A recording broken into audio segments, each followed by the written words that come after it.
Videri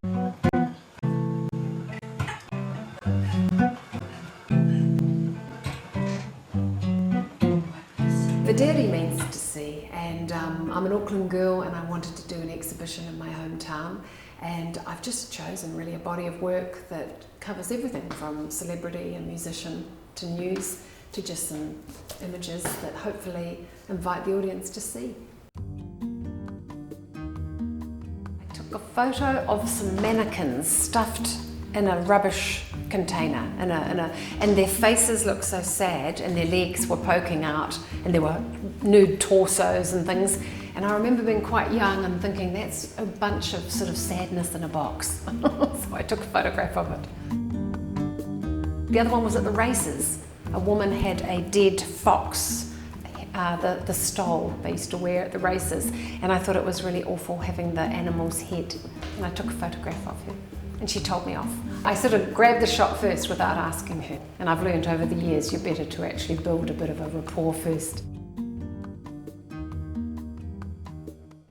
I needed some social life as I was nursing my father.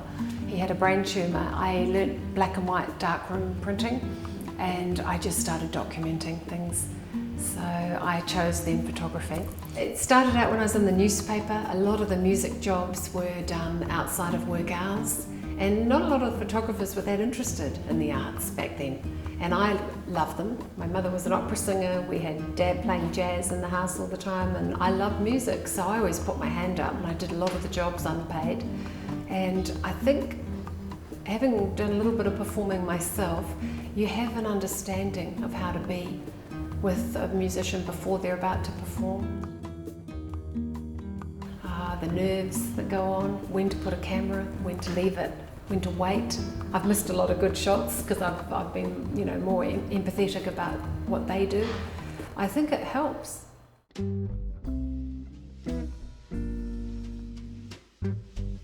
I think I knew when I was shooting her, there are two very, very different sides to Fina. I got to know her first, and we had a lovely meeting, and she showed me her wash house. She had this old Ringer washing machine, and she was 81, and she said, "You will never have seen one of these." And I actually have one in my flat in Wellington because we had this poor flat, and she said, "I put the shirts in and they come out all stiff on the other side." So we had a laugh about it.